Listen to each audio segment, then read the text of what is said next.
Bien-aimés frères et sœurs dans le Seigneur, encore une fois, je salue en particulier chacun de vous dans le nom qui est au-dessus de tout nom, le nom de la rédemption, tout en étant reconnaissant au Seigneur de ce qu'il permet que nous puissions être contactés à son œuvre dans ce temps de la fin et que nous puissions être participants à son œuvre et que nous soyons des ouvriers avec lui et que lui seul puisse nous conduire au travers de tout ce qui doit être fait, doit être dit, pour que la gloire lui revienne à lui seul.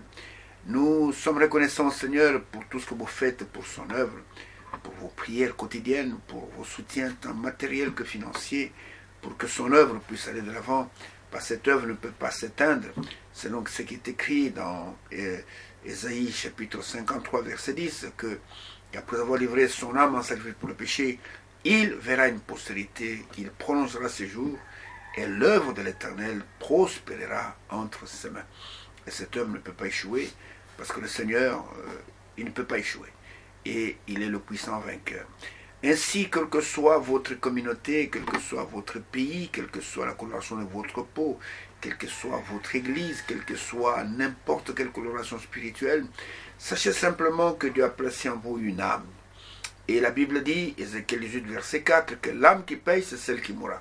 Donc, comment l'âme pêche-t-elle? En refusant d'accepter ce que Dieu dit. Le péché, c'est l'incrédulité, c'est de ne pas croire ce que Dieu dit. Vous comprenez? Le péché, c'est ça. Ainsi, tous ceux, quelle que soit votre communauté, ce que je suis en train de dire s'adresse directement à vous. Je ne regarde pas quelle communauté vous appartenez, je ne regarde pas quel pays vous appartenez, je ne regarde pas quelle religion vous appartenez, mais c'est que je sais qu'il n'y a qu'un seul sauveur. Ce sauveur, c'est le Seigneur Jésus-Christ. Et il a envoyé un seul message, il n'y en a pas deux, il n'y en a pas trois, pour que nous puissions expérimenter le salut. Et c'est cet évangile qui est apporté dans le monde entier, au travers lequel les gens expérimentent le salut qui avait été promis par Dieu le Père depuis la fondation du monde. Ainsi que la grâce du Tout-Puissant repose sur chacun de vous, quel que soit le pays dans lequel vous êtes, que vous soyez en Afrique, que vous soyez en Europe, que vous soyez aux États-Unis, que vous soyez en Amérique latine, que vous soyez en Océanie, que vous soyez en Australie, n'importe où, que la bénédiction du Tout-Puissant repose sur chacun de vous et que la grâce du Tout-Puissant repose sur chacun de vous et ayez foi en Dieu. Sachez que chacune de ces promesses est oui et amen en Jésus-Christ. C'est-à-dire que tout ce que Dieu a promis aura son accomplissement. Dieu n'est pas un menteur et Dieu ne peut pas mentir. Et il a confirmé son alliance avec Abraham avec un serment là sur le mont de Moria en disant que non seulement je te bénirai, mais je multiplierai ta postérité et ta postérité sera comme le sable qui est au bord de la mer, sera comme les étoiles qui sont dans les cieux et ta postérité, elle possédera la porte de tous ses ennemis. Ainsi que la grâce Tout-Puissant repose sur chacun de vous. Merci d'être nombreux pour, suivre cette émission. Merci pour vous qui suivront même en différé. Que la grâce du Tout-Puissant repose sur chacun de vous pendant que nous allons nous plonger dans cette parole merveilleuse, cette parole quand nous voyons le monde en train de mourir, le monde en train de se disloquer, avec des choses impures partout, avec des guerres, avec ceci, mais nous savons que quelque part il y a un peuple qui s'édifie, il y a un peuple qui se solidifie, et ce peuple, c'est le peuple de Dieu, c'est la postérité promise à Abraham, qui elle verra la gloire. Ainsi, merci pour tout, merci pour vos soutiens, merci pour vos prières, merci pour tout ce que vous faites pour l'œuvre de Dieu, et sachez que votre récompense sera grande. Et le Seigneur a dit que pour un seul verre d'eau, il y a une récompense. Maintenant, pour tout ce que vous faites, sachez qu'une grande récompense vous attend. Ainsi, cramponnez-vous dans vos fauteuils, serrez bien vos ceintures, prenez de quoi écrire, de quoi enregistrer. Enregistrez et diffusez, partagez. Ces émissions sont gratuites, il n'y a pas de droit d'auteur. L'auteur de ces émissions, c'est Dieu lui-même, parce que c'est sa parole que nous propageons dans ces émissions. Ainsi que Dieu bénisse. Pendant qu'encore une fois, nous tournons vers lui en disant, Seigneur, parle-nous, pendant que nous, tes enfants, nous t'écoutons. Nous sommes en train de parler de l'unité. D'abord, nous partageons avec vous le message biblique du temps de la fin. Le message que Dieu lui-même a envoyé, ce message ne vient pas ni d'une école de théologie, c'est que ce message ne vient pas d'un séminaire, d'un grand ou d'un petit séminaire. Ce message ne vient pas d'un prêtre, ce ne vient pas d'un pape, d'un pasteur, d'un évangéliste. Ce message, c'est une parole directe venant du Dieu, venant du ciel, et qui est destinée aux enfants de la promesse, afin qu'ils puissent croire cette parole de la promesse, et qu'ils soient scellés du Saint-Esprit qui a été promis, pour avoir part à l'héritage qui a été promis aux enfants de la promesse pour ce temps de la fin, et d'entrer dans cet héritage éternel, un héritage qui ne peut ni se flétrir, ni se corrompre, qui a été réservé pour les enfants de Dieu, là dans le ciel. Et nous avons deux textes de l'Écriture sur lesquels nous nous basons pour parler de ce sujet, c'est bien l'unité, non pas l'unité d'abord avec les hommes, non pas l'unité écuménique, non pas l'unité des églises, mais l'unité avec Dieu. C'est par là que nous devons commencer. Et si chacun de nous est uni avec Dieu, alors notre unité ne sera très facilitée. Ainsi, nous allons dans Hébreux chapitre 1er, Hébreux chapitre 1er, et nous lisons d'abord du verset 1er jusqu'au verset 3. Hébreux chapitre 1er, verset 1er jusqu'au verset 3, là où c'est l'apôtre Paul qui écrit cet épître. Les théologiens ne savent pas, ils se posent des questions, ils disent, écoutez, non, l'auteur est inconnu. Non, l'auteur n'est pas inconnu. L'auteur, c'est l'apôtre Paul qui s'adresse à ses frères hébreux, ses frères, et qui étaient dans l'incrédulité, mais quelques-uns ont cru quand même, et il s'adresse à eux. Et il dit ceci: après avoir autrefois, à plusieurs reprises, de plusieurs manières, parlé à nos pères par les prophètes, parce que Dieu servait des prophètes comme des porte-paroles, Dieu, dans ces derniers temps, nous a parlé par le Fils. Il l'a établi héritier de toutes choses. Par lui, il a aussi créé l'univers. Écoutez, le Fils, avec majuscule, est le reflet de sa gloire et l'empreinte de sa personne. Et il soutient toutes choses par sa parole puissante. Il a fait la purification des péchés et s'est assis à la droite de la majesté divine dans le lieu très haut. Et ajoutons aussi Genèse chapitre 1er, verset 26 et verset 27. Genèse chapitre 1er, verset 26 et verset 27. Là, il est écrit ceci, que puis Dieu dit, faisons l'homme à notre image, selon notre ressemblance, et qu'il domine sur le poisson de la mer, sur les oiseaux du ciel, sur le bétail, sur toute la terre, et sur tous les reptiles qui rampent sur la terre. Dieu créa l'homme à son image, il créa à l'image de Dieu, il créa l'homme et la femme. Pourquoi Dieu a-t-il créé l'homme à son image, à sa ressemblance? Parce que, comme un dicton dit, ceux qui se ressemblent s'assemblent, ceux qui se ressemblent sont dans l'unité. C'est-à-dire que Dieu voulait être un avec l'homme. C'est pourquoi il a différencié de tous les autres animaux. Il dit, faisons maintenant l'homme à notre image, à notre ressemblance, pour que nous soyons avec lui dans l'unité et qu'il puisse dominer, qu'il ait la domination sur le poisson de la mer, sur les oiseaux du ciel, sur les animaux des champs, et qu'il puisse dominer. Et nous voyons que l'homme, dans la création originelle, l'homme était en communion, il était dans l'unité avec Dieu. Tout marchait bien, il n'y avait pas de problème. Et le problème va arriver quand le péché va entrer. Et quand le péché va entrer, la communion et l'unité avec Dieu seront brisées. Et nous voyons que l'homme va devenir comme un vagabond. Il va commencer à errer à gauche à droite. Il va commencer à tâtonner, à chercher comment se réconcilier avec Dieu. Il va chercher comment revenir dans l'unité avec Dieu. Et il ne saura pas retrouver le chemin. Et l'homme fut chassé de la présence de Dieu. Et Dieu a placé deux chérubins sur le chemin qui mène à l'arbre de vie, afin que l'homme ne puisse pas revenir et manger de cet arbre et vivre éternellement dans l'état où il était, c'est-à-dire dans l'état de corrompu, dans l'état de péché. Il fallait d'abord qu'il puisse y avoir l'expiation du péché. Vous comprenez? Il fallait que l'expiation puisse se faire. C'est pourquoi, avant que l'expiation ne soit faite, écoutez-moi bien, très attentivement, avant que l'expiation ne soit faite, Dieu a tenté plusieurs alliances avec l'homme. D'abord, l'alliance avec Adam a échoué.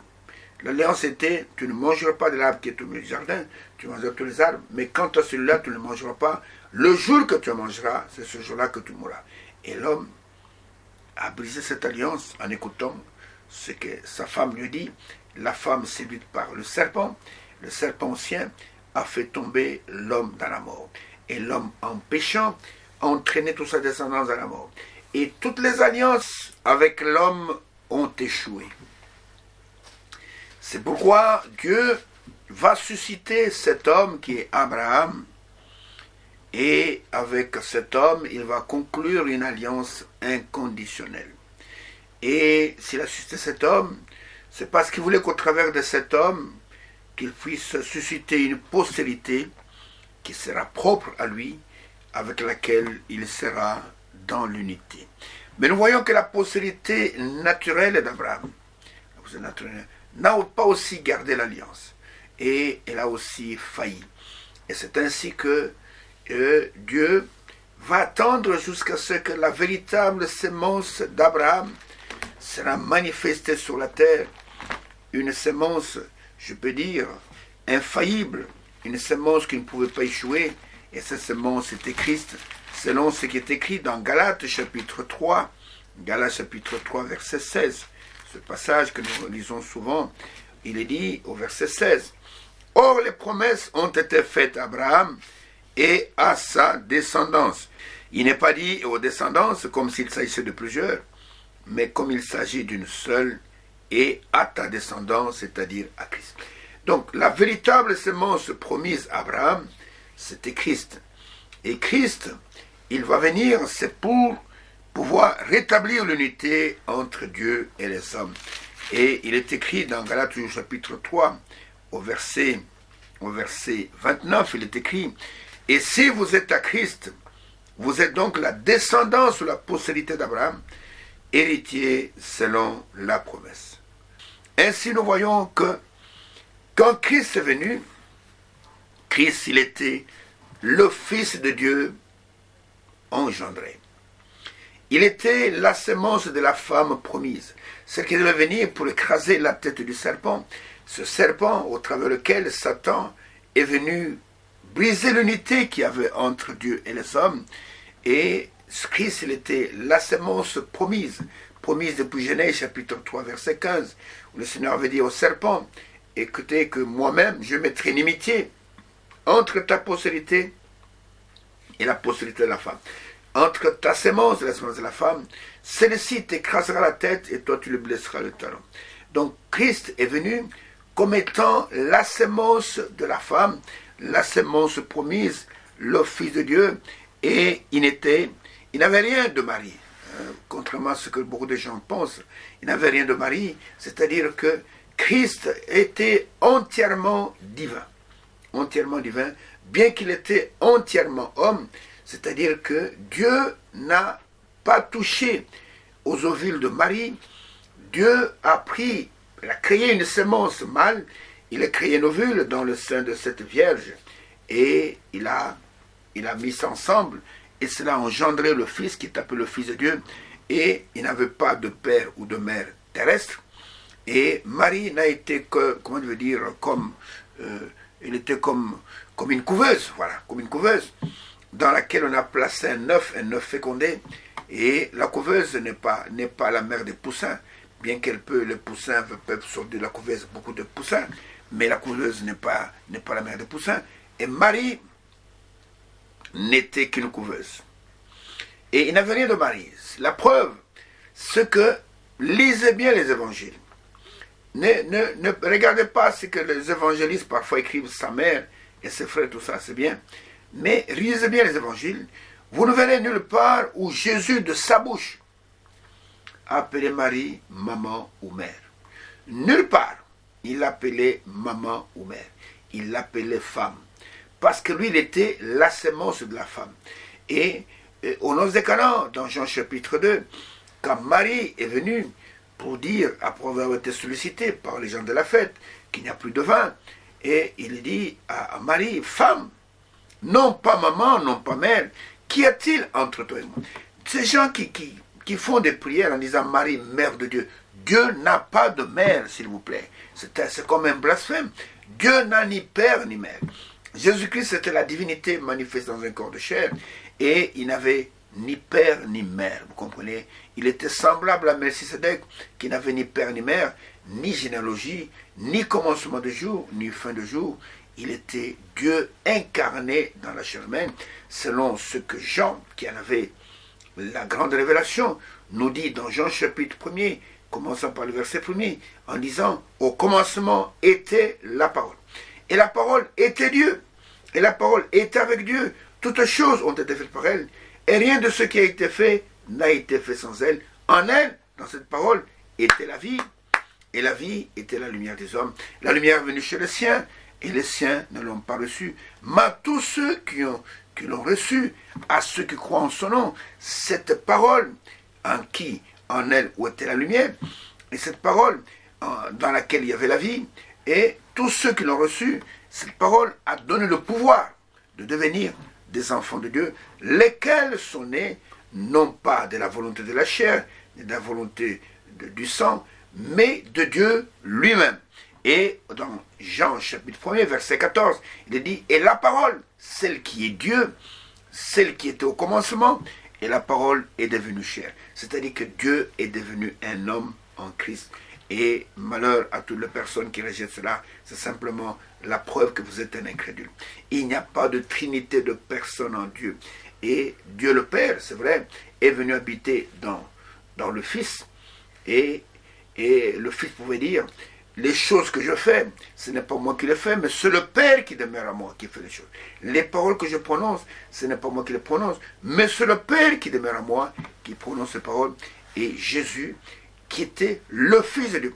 Il est appelé Fils parce que c'était Dieu dans la chair humaine. C'est ça que ça veut dire. Ce n'est pas une filiation comme sur la terre, et que vous avez le Fils là, le Père ici. Non. Il a dit à ses disciples, a dit à Philippe, comment tu me demandes que je te montre le Père? Celui qui m'a vu a vu le Père. C'est-à-dire que le Père demeurait dans le Fils. Vous comprenez? C'était une unité parfaite de Père avec le Fils, et le Père agissait au travers du Fils. Alors nous voyons que Christ, qui était la vraie sémence d'Abraham, il est venu sur la terre. Et il était venu pour rétablir l'unité entre Dieu et l'homme. Vous comprenez? Il était la sémence de la femme, il était la sémence promise, et il n'était pas le fils, je peux dire, en profondeur, le fils de Marie. Il était simplement, Marie a été un instrument que Dieu a utilisé pour qu'il puisse naître dans la race humaine. Pourquoi cela? Parce que selon la loi du rachat, et quand vous allez dans Lévitique, chapitre 23, chapitre 25, vous allez trouver que le Rédempteur devait être le plus proche parent de la personne qu'il faut racheter. Donc Dieu ne pouvait pas nous racheter en tant que Dieu. Il fallait qu'il devienne un homme. Voilà pourquoi il est devenu un homme. Il fallait qu'il soit notre frère, notre plus proche parent. Vous comprenez? C'est pourquoi Dieu est devenu un homme. Et c'est pourquoi dans Hébreu, au chapitre 10, Hébreu au chapitre 10, écoutez cette parole profonde, cette parole merveilleuse, ou ce qui a été dit dans l'Ancien Testament, et à partir du verset 5 jusqu'au verset 9, il est écrit, c'est pourquoi Christ, c'est-à-dire loin de Dieu, le Messie, entrant dans le monde, dit, tu n'as voulu ni sacrifice ni offrande. Tu n'as voulu ni sacrifice ni offrande, mais tu m'as formé un corps. Vous comprenez? Tu n'as grillé ni holocauste ni sacrifice pour le péché. Alors j'ai dit, voici, je viens, dans le rouleau du livre, il est question de moi, pour faire, ô Dieu, ta volonté. Après avoir dit d'abord, tu n'as voulu et tu n'as agréé ni sacrifice ni offrande, ni holocauste ni sacrifice pour le péché, ce qu'on offre selon la loi. Il dit ensuite, voici, je viens pour faire ta volonté. Vous comprenez? Il était le Fils de Dieu manifesté, le Fils de Dieu engendré, qui était venu dans quel but? Dans le but de pouvoir, comment je veux dire, rétablir l'unité entre Dieu et l'homme. Il était la parole faite chair. Il n'avait pas de généalogie sur la terre. Il n'avait ni père ni mère. Et écoutez, mais Marie n'a été qu'une simple couveuse. Vous comprenez? Il était l'image du Dieu vivant, du Dieu invisible, le Dieu qu'on ne voit pas. C'est-à-dire qu'on a vu Dieu au travers de Jésus. Vous comprenez? Et c'est ce qu'il est écrit dans Colossiens au chapitre 1er. Et regardez ce qui est écrit dans Colossiens à propos de Jésus. C'est pour vous faire comprendre. Beaucoup de gens ne savent pas qui il était. Écoutez, Colossiens chapitre 1er, commençant par le verset 15 jusqu'au verset 19. Écoutez attentivement ce qui est écrit. Si les écailles peuvent tomber de vos yeux, tant mieux. Mais si ces écailles, le voile ne tombe pas de vos yeux, je ne peux faire que prier pour vous, afin que Dieu puisse se révéler à vous. Il est écrit ceci. Le Fils du Christ est l'image du Dieu invisible. Le Dieu qu'on ne voyait pas s'est fait visible dans Dieu. Le premier-né de toute la création. C'est-à-dire que dans cette nouvelle création, dans laquelle nous sommes invités à entrer ou à naître, c'est par la nouvelle naissance que nous entrons dans cette nouvelle création. Jésus est le premier-né. Regardez comment il est né. Il est né non pas par le croisement d'un homme et d'une femme, mais le premier-né de cette nouvelle création où nous sommes engendrés par la parole. Et le Fils, comment il est-il venu? Marie a entendu la parole de l'ange. Marie a cru à la parole. Marie a dit qu'il me soit fait selon ta parole. Et cela suffit pour que l'on puisse concevoir. Et l'ange lui a dit, l'enfant que tu vas mettre au monde, qui n'a pas un père terrestre, sera appelé le Fils de Dieu. Vous comprenez? Parce que le Saint-Esprit viendra sur toi, tu vois de son ombre. C'est pourquoi l'enfant sera appelé le Fils de Dieu. Alors, il est le premier-né dans cette création-là. Il n'y a personne dans tout l'Ancien Testament. Aucun prophète, aucun roi, ni David, ni Abraham, ni Jacob n'était né de nouveau. Il n'y avait pas de nouvelle naissance. La nouvelle naissance nous a été amenée dans le Nouveau Testament par le Seigneur Jésus-Christ. Vous comprenez? Il est le premier de la manière dont il est né. Et c'est de cette manière que nous devons naître de nouveau. C'est-à-dire vous devez recevoir la parole pure et il faut que le Saint-Esprit vienne sur cette parole pour produire en vous une nouvelle vie. Vous comprenez? Je reprends le verset 15. Le Fils est l'image de l'invisible, le premier-né de toute la création. Car en lui, faites attention, ont été créées, en lui, toutes les choses qui sont dans les cieux. Oh, dans le Fils, ok. Et sur la terre, les visibles et les invisibles, trône, dignité, domination, autorité, tout a été, écoutez, créé par lui et pour lui. Quelle parole mystérieuse. Le Fils, tout a été créé par lui et pour lui. Il est avant toute chose et toute chose subsiste en lui. Il est la tête du corps de l'Église. Il est le commencement, le premier-né d'entre les morts, afin d'être en tout le premier. Il est le premier ressuscité. Mais tu me diras, mais frère, il y a eu des ressuscités dans l'Ancien Testament. Et il y a eu l'enfant de la veuve de Sarepta, il était ressuscité. Et il y a eu l'enfant de la Sunamite avec Élisée, qui était ressuscité. Il y a eu cet homme qu'on a jeté sur les eaux d'Élysée. Et quand son corps a touché les eaux d'Élysée, pendant qu'il fouillait les assaillants qui venaient en face, cet homme est ressuscité. Non, le mot ressuscité, retenez bien, ne l'oubliez pas, signifie quelqu'un qui est vivant, qui est mort, qui est ressuscité et qui ne verra plus jamais la mort. C'est ça le ressuscité. Les autres ont été réanimés. Tu peux me dire, Lazare était ressuscité? Oui, Lazare était réanimé, Lazare est mort. J'ai eu l'occasion de voir, je ne sais pas si c'est vrai, sa tombe sur l'île de Chypre. J'ai vu une tombe, là, c'est la tombe de Lazare, Lazare de la Bible. Vous comprenez? Mais Jésus, il est mort. Il est ressuscité, il n'est jamais plus mort. Et il a dit à Jean sur l'île de Patmos, dans à Paul chapitre 1er, verset 17, verset 18, je crois. Regardez ce qu'il a dit à Jean sur le Patmos. Et regardez, il est dit, et Jean dit d'abord, au verset 17, « Quand je le vis, je tombais à ses pieds comme mort. » Il a vu le Seigneur de gloire. C'est dans une vision. Il posa sur moi sa main droite en disant, « Ne crains point. » Écoutez, je suis le premier et le dernier et le vivant. J'étais mort. Et voici, je suis vivant au siècle des siècles. Pour l'éternité, je ne goûterai plus jamais la mort. Je tiens les clés de la mort et du séjour de mort. Et c'est ça le premier ressuscité. Paul est dit ici, et il est le premier né de toute la création, et il est avant toute chose, en lui. Il est la tête du corps de l'Église.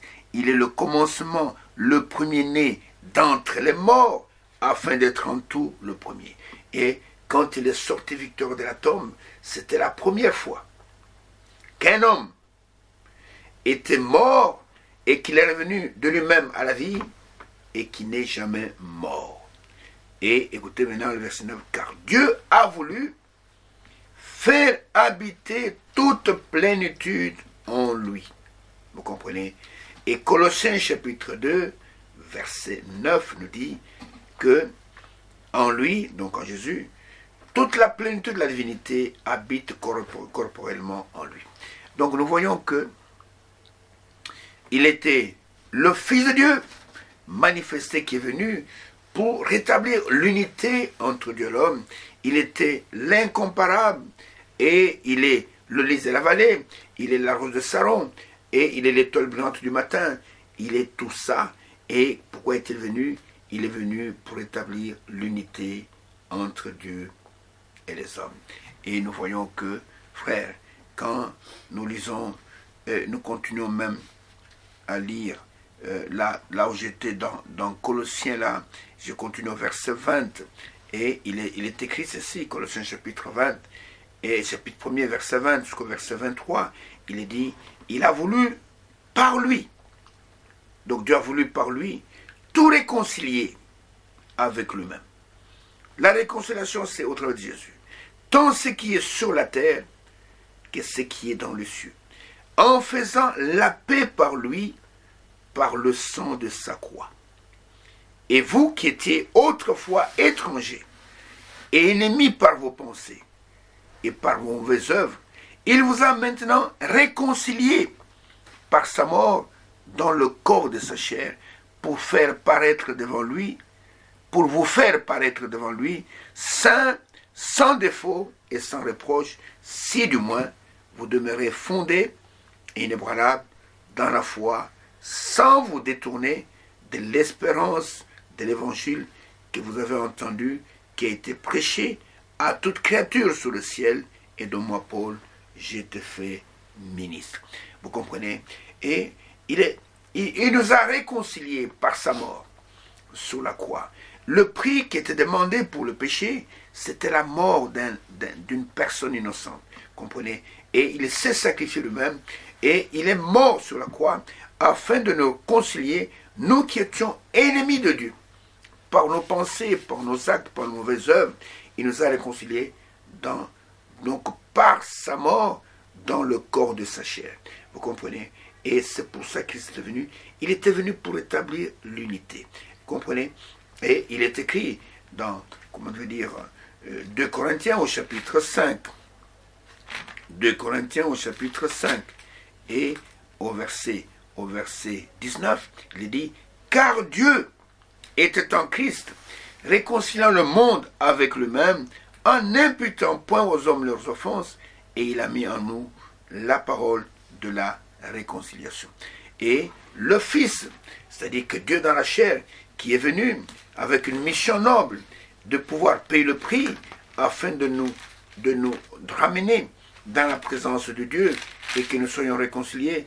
C'est pourquoi, écoutez, comment l'apôtre Paul, après avoir parlé, donc, ce que j'ai lu tout à l'heure, dans Hébreux chapitre 1er, verset 3, et écoutez ce qui suit après, donc du verset 4 au verset 13, et voilà ce qu'il dit du Fils. C'est Parce que nous comprenons, quand nous lisons le Fils, nous comprenons littéralement, bon, on voit un père, on voit son fils, mais ici le Fils, c'est le même Dieu, mais manifesté dans la chair humaine. Et regardez ce qui est écrit à propos du Fils, pour que vous puissiez comprendre la révélation du Fils. Et il est écrit même dans Matthieu chapitre 11, que, verset 25 sur verset 27, que personne ne connaît le Fils si ce n'est le Père. Personne ne connaît le Fils. Et il faut que le Fils vous révèle cela. C'est pourquoi dans Matthieu chapitre 16, quand il avait posé la question à ses disciples, qui dit-on que je suis, moi le Fils de l'homme? Ils étaient incapables de répondre. Incapables de répondre. Et voilà, et il a fallu l'intervention du Père à partir des cieux pour leur révéler qui était ce Fils qui était devant eux. Et Pierre a reçu la révélation, il a dit, tu es le Christ, le Fils du Dieu vivant. Maintenant, nous comprenons, le Fils là, il y a des gens qui pensent qu'il y a une trinité de personnes, il y a le Père à part, le Fils à part, et il y a un pigeon quelque part, qui est le Saint-Esprit, ou une colombe. Ce n'est pas comme ça. Et regardez, avant de lire Hébreux chapitre 1 ici, allons un peu dans Éphésiens chapitre 4, Éphésiens chapitre 4, oui, et voyez ce qui est écrit à propos de la divinité. Éphésiens chapitre 4, regardez, suivez attentivement, que le Seigneur vous aide à comprendre ces choses. Éphésiens chapitre 4, je prends du verset 4 jusqu'au verset 6.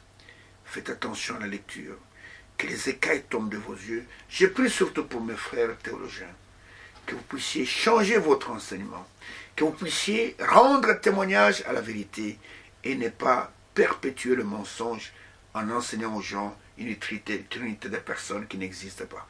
Parce que le socle de la théologie moderne, c'est la doctrine de la Trinité. Et si la fondation d'une maison n'est pas solide, toute la maison va s'écrouler. Et comme votre fondation, c'est la Sainte Trinité, alors toute la théologie va s'écrouler. Et vous ne trouverez d'abord nulle part dans cette Bible le mot Trinité. Il n'existe pas. Ce mot a été fondé, je peux dire, au Concile de Nicée en 325, quand il y a eu ce grand débat entre Athanase et Arius, pour savoir si Dieu était trinitaire ou unitaire. Il y a eu un débat terrible au Concile de Nicée, mais malheureusement, ce sont les trinitaires qui ont l'emporté par un vote, et on a imposé au monde entier une trinité de personnes qui n'a rien à voir ni avec l'enseignement des apôtres, ni avec l'enseignement des prophètes. Et aucun prophète n'a jamais enseigné qu'il y a trois personnes en Dieu. Moïse a dit à Israël, Deutéronome chapitre 6, verset 4, verset 5, écoute, ô Israël, écoute, ô Israël. L'Éternel, notre Dieu, l'Éternel au singulier, est l'unique Éternel. Tu adoreras l'Éternel, ton Dieu, de tout ton cœur, de toute ton âme, de toute la foi, ainsi de suite, et tu le serviras seul. L'Éternel, notre Dieu, l'Éternel.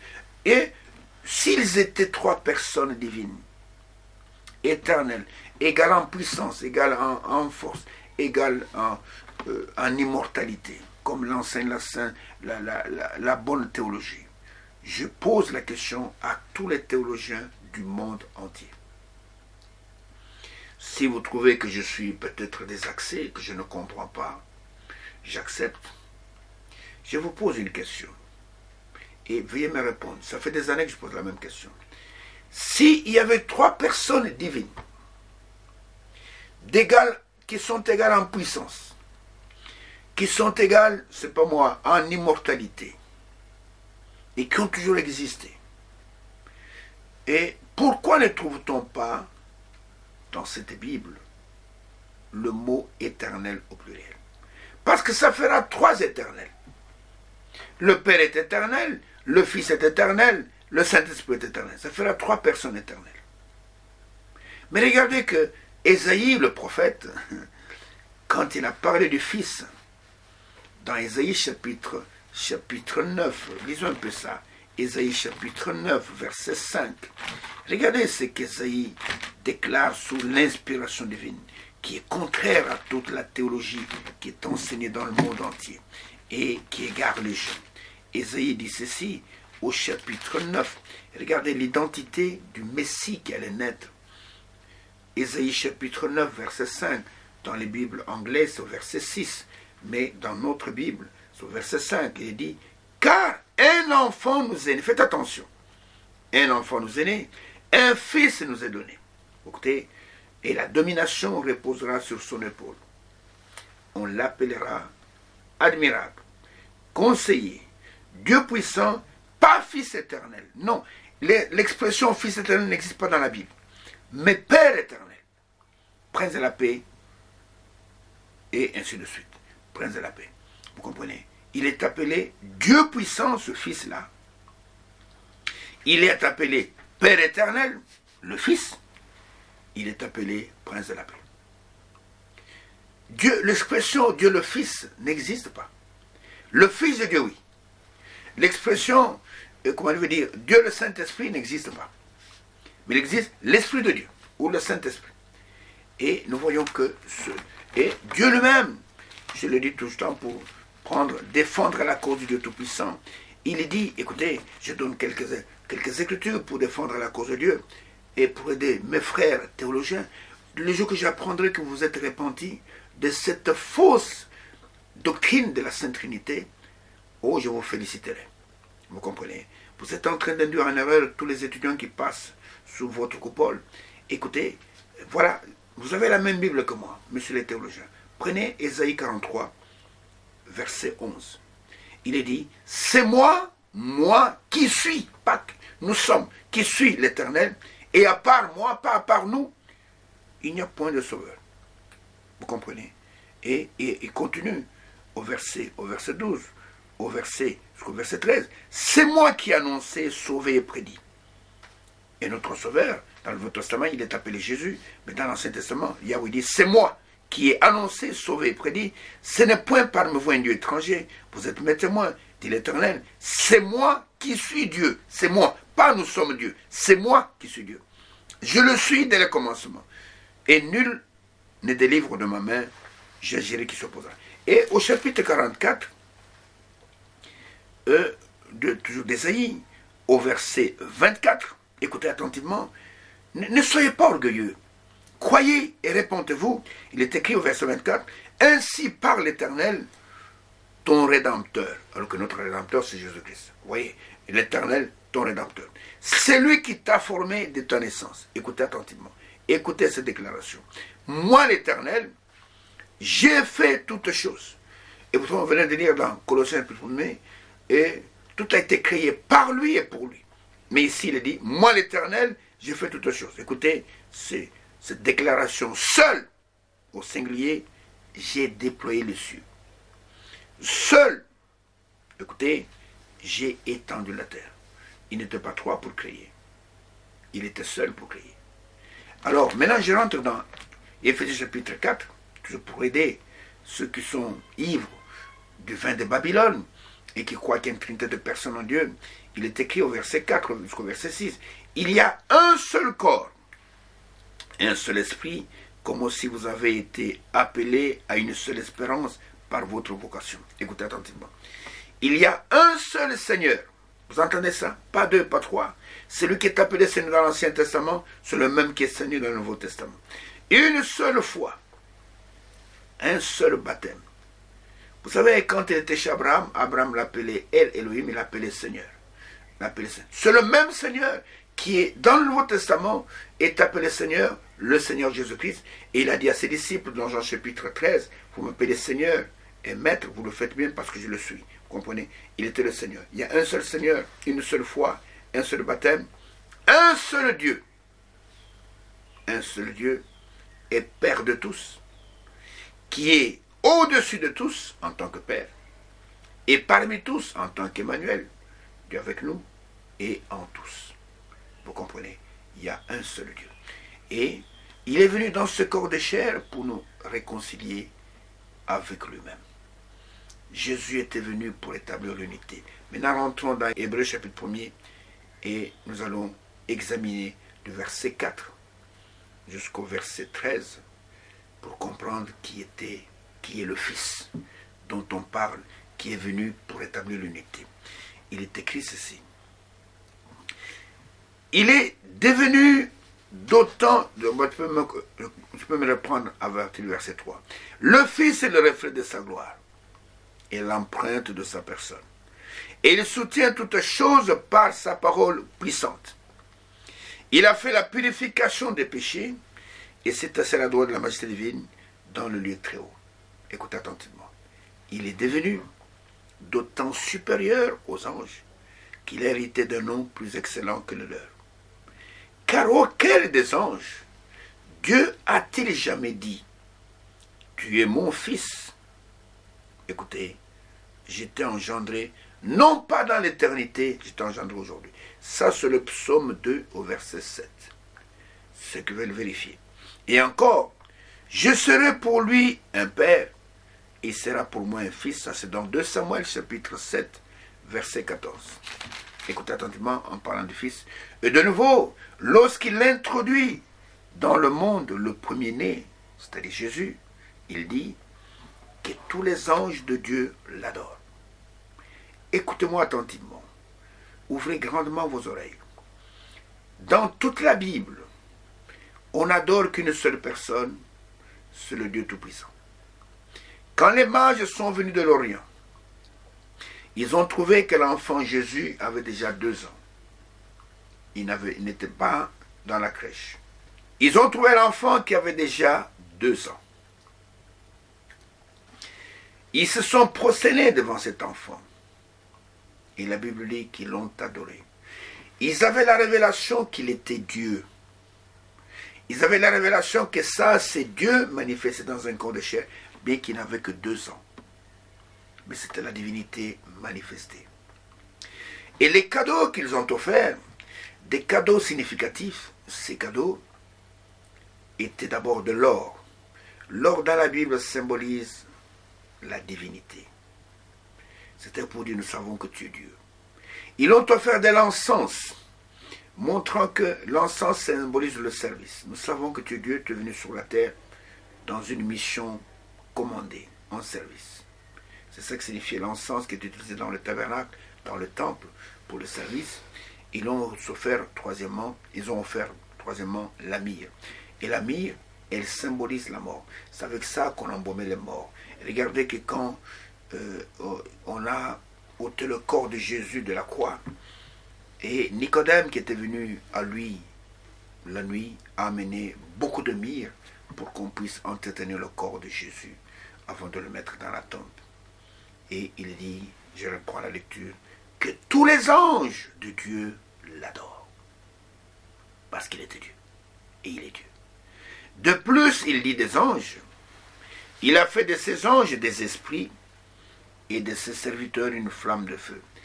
Mais maintenant, écoutez attentivement. Écoutez attentivement que les éclats tombent de vos yeux. Mais il a dit au Fils, ton trône, ô Dieu. Ah, le Fils a un trône. Ton trône, ô Dieu, est éternel. Dans le ciel, il n'y a qu'un seul trône. Il n'y a pas 2 trônes, il n'y a pas 3 trônes, il n'y a qu'un seul trône. Ton trône, ô Dieu, est éternel. Et le sceptre de ton règne est un sceptre d'équité. Tu as aimé la justice et tu as haï l'iniquité. C'est pourquoi, ô Dieu, ton Dieu t'a oint d'une huile de joie au milieu ou au-dessus de tes collègues. Ce sont des paroles mystérieuses. Ton Dieu, avec majuscule. Ô Dieu, ton Dieu t'a oint d'une huile de joie aux tes collègues. Et encore, écoutez, en s'adressant au Fils, verset 10. Et encore, toi Seigneur, tu as au commencement fondé la terre et les cieux sont l'ouvrage de tes mains. Ils périront, mais tu subsistes.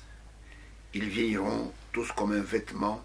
Tu les rouleras comme un manteau et ils seront changés. Mais toi, tu restes le même et tes années ne finiront point. Là, on s'adresse au Fils. Vous comprenez? Montrant qu'il était l'incarnation de l'Éternel, l'incarnation du vivant, et il est parlé ici que toi au commencement tu as fondé la terre. Il est question du Fils, et au verset 13 il dit, et auquel des anges a-t-il jamais dit, assieds-toi à ma droite jusqu'à ce que je fasse de tes ennemis ton marchepied. Vous comprenez? Et là sur le psaume 110 au verset 1er, assieds-toi à ma droite. jusqu'à ce que je fasse tes ennemis ton marchepied. Et c'était Dieu en Christ. Il est venu dans ce corps-là et les religions ne l'ont pas reconnu. Les religions l'ont traité de tout le nom, l'ont même appelé Belzébul, c'est-à-dire le prince des démons, alors qu'il était Dieu manifesté en chair. Il n'y a que les élus qui ont pu le reconnaître et qui ont pu croire en lui.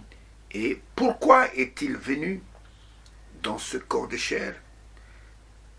Un seul but, c'était de réaliser la réconciliation avec l'homme, de rétablir la communion avec l'homme et de réaliser l'unité avec l'homme. Et c'est pour cela qu'il était venu. Et tout ce que l'homme a essayé de faire par lui-même, toutes les tentatives d'unité que l'homme essaie de faire par lui-même n'aboutiront jamais. Parce que l'unité véritable ne se fera qu'au travers de ce sacrifice sanglant de Golgotha et là où Dieu a payé le prix de notre rachat. Vous comprenez? Dieu est descendu et fut conçu dans le sein d'une vierge. Vous comprenez? D'une femme. Et il se fit un corps, selon ce que nous avons lu dans Hébreux chapitre 10, et il devint Emmanuel. Emmanuel signifie Dieu avec nous, selon Matthieu chapitre 1er. Et quand il a été dit à Joseph de ne pas répudier sa fiancée, et parce que l'enfant qu'elle avait conçu venait du Saint-Esprit, et que quand cet enfant allait naître, il faut donner le nom de Jésus, parce que il est selon selon la prophétie d'Ésaïe, que voici la Vierge concevra, Ésaïe 7,14, qu'elle enfantera un fils, et on l'appellera Emmanuel, ce qui signifie Dieu avec nous. Et c'est par Christ, le sacrifice. Écoutez-moi bien. C'est uniquement par Christ, le sacrifice, que Dieu veut réaliser l'unité. Ce n'est pas par le conseil œcuménique des églises. Tout cela échouera. Tout cela sera détruit. Tout cela, c'est la nouvelle tour de Babel, où il y a une cacophonie, comme à la tour de Babel. Ils ont commencé à parler de différentes langues, ils ne s'entendaient plus. Celui-ci parle en chinois, l'autre parle en japonais, l'autre parle, c'est pas moi, en kikongo, l'autre parle en chiluba, l'autre parle en anglais. Et ils ne s'entendaient plus. Et c'est de cette manière que Dieu les dispersa sur la surface de la terre, selon ce qui nous est dit dans le livre de la Genèse. Et quand Dieu a confondu le langage des hommes, là, à Babylone, et nous voyons que, frère, et Dieu ne réalise cette unité.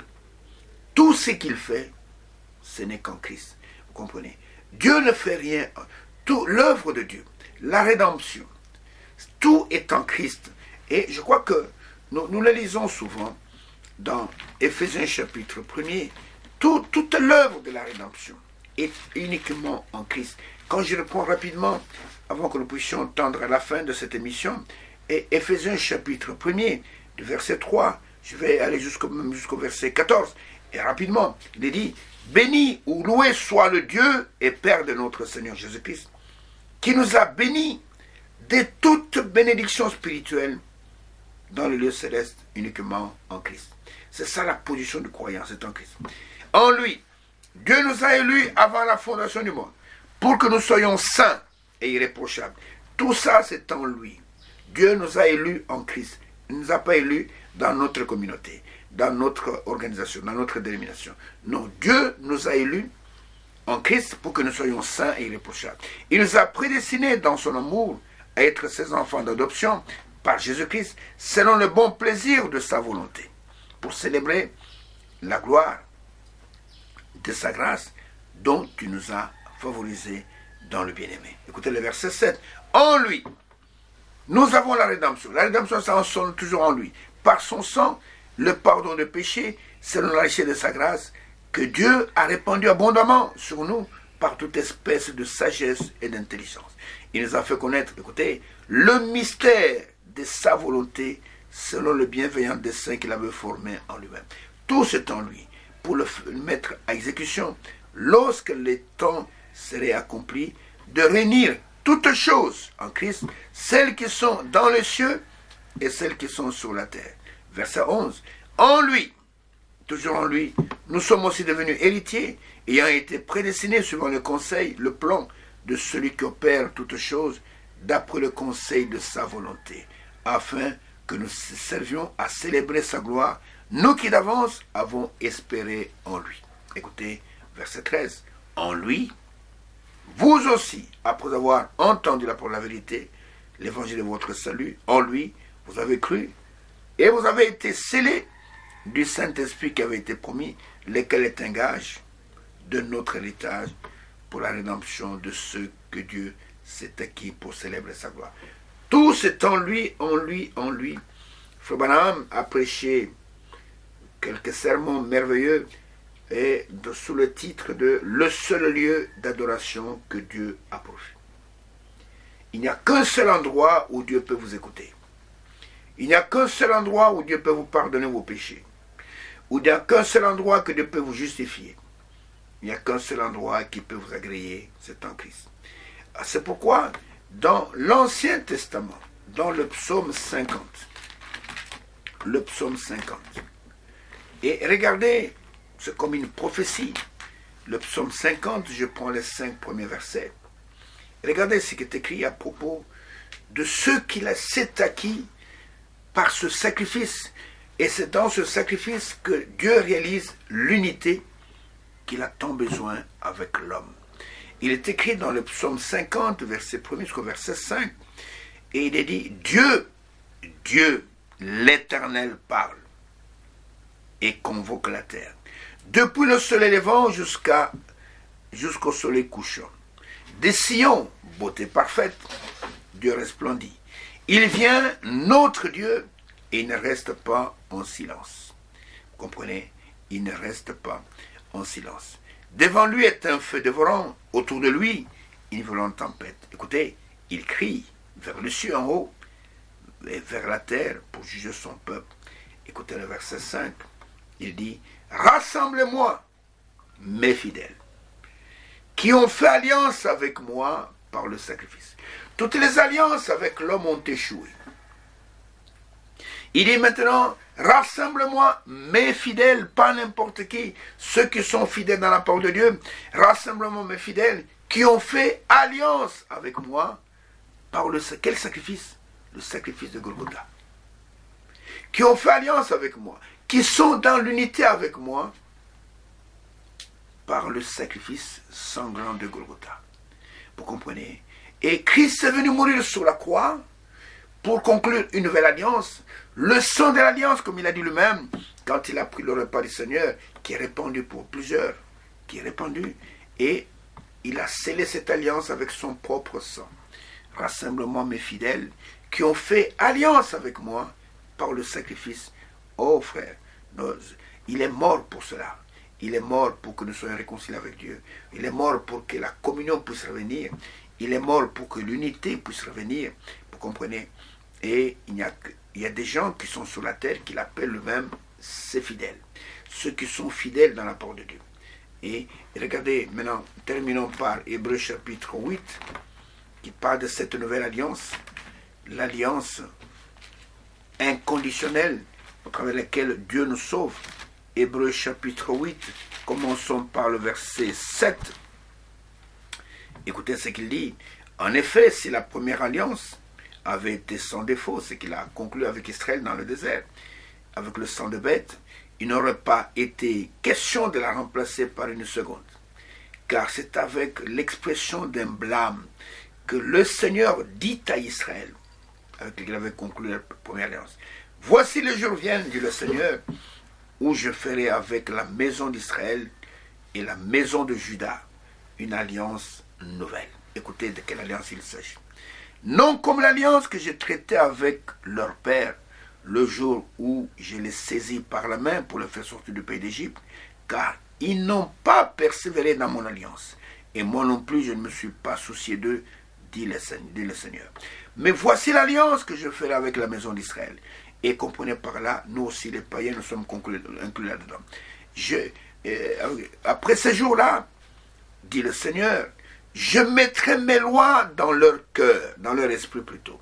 Et je les écrirai dans leur cœur, et ils seront mon peuple. C'est ce qui a été promis dans Ézéchiel, chapitre 36, en parlant de la nouvelle naissance, que je vous donnerai un cœur nouveau. Je vous donnerai un esprit nouveau, et je prendrai de mon esprit, je le mettrai en vous, afin que vous pratiquiez et observez mes ordonnances. Et ici, il parle d'une autre manière, il dit, je mettrai mes lois dans leur esprit. Je les écris dans leur cœur, et je serai leur Dieu, et ils seront mon peuple. Comprenez, personne n'en sera plus son concitoyen, ni personne son frère en disant qu'on est le Seigneur, car tous me connaîtront, depuis le plus petit jusqu'au plus grand d'entre eux, parce que je pardonnerai leurs iniquités et que je ne me souviendrai plus de leurs péchés. Et en disant une nouvelle alliance, il a déclaré ancienne la première. Or, ce qui est ancien, c'est ce qui a vieilli et près de disparaître. Vous comprenez, mon bien-aimé frère, le Seigneur, en concluant cette alliance, il voulait se réconcilier avec nous. Il voulait que nous puissions être un avec lui, sa parole en nous, son esprit en nous, ou lui en nous, nous en lui. C'est ça la parfaite unité. Et que nous soyons parfaitement un avec lui. Et cette unité n'a été possible qu'en Christ. En nous de Christ, il n'y a pas d'unité. Les communautés des hommes divisent. Les communautés des hommes sèment l'inimitié avec Dieu parce qu'ils ne prennent pas toute la parole, ils prennent ce qui les arrange. Mais en Christ, nous sommes totalement réconciliés. Sa mort sur la croix nous a réconciliés, à tel point que le lieu très saint dans lequel il n'y avait plus un sacrificateur qui entrait, quand il est mort sur la croix, qu'il a crié là sur la croix, tout est accompli, qu'il a rendu l'esprit, la Bible dit que le voile du temple s'est déchiré d'en haut vers le bas, et le lieu qu'on ne voyait pas était de nouveau ouvert. Aujourd'hui, tu n'as pas besoin de quelqu'un pour intercéder pour toi. Tu peux entrer directement dans le lieu très saint. Tu peux parler avec lui. Le voile a été ouvert. Le chemin qui mène à l'arbre de vie, qui avait été bloqué du temps d'Adam, a été de nouveau ouvert parce que nous avons obtenu la réconciliation. Nous pouvons de nouveau être dans l'unité avec notre Dieu. Nous pouvons marcher avec lui et être en communion avec lui. Et c'est la raison pour laquelle nous parlons de l'unité avec Dieu. Il faut d'abord être réconcilié avec lui. L'apôtre a dit dans 2 Corinthiens chapitre 5, « Je vous en supplie, soyez réconciliés avec Dieu. » C'est pourquoi, en écoutant cette émission, je vous dis aussi, je vous en supplie, soyez réconciliés avec Dieu. Et comment être réconcilié avec Dieu? Obéissez à sa parole, croyez à sa parole, et faites confiance à ses envoyés, parce que l'œuvre de Dieu, c'est de croire en celui qui lui a envoyé, et vous allez expérimenter les merveilles, parce que le Seigneur a dit que celui qui vous écoute, il parle de ses envoyés, m'écoute, et celui qui vous rejette, me rejette. Ainsi que Dieu vous bénisse. Nous arrêtons là pour aujourd'hui, et nous vous montrer simplement que c'est en Christ que cette unité va s'accomplir, et il y a aussi l'esprit de l'unité, cet esprit, c'est le Saint-Esprit. Nous verrons tout cela au fur et à mesure plus tard. Mais en attendant, que le Seigneur bénisse, qu'il vous accorde une bonne compréhension de ces choses, et que vous puissiez comprendre que si Christ n'était pas venu mourir sur la croix, l'unité ne serait jamais réalisée. Que Dieu bénisse, et si c'est la volonté du Seigneur, je vous donne rendez-vous à l'émission prochaine.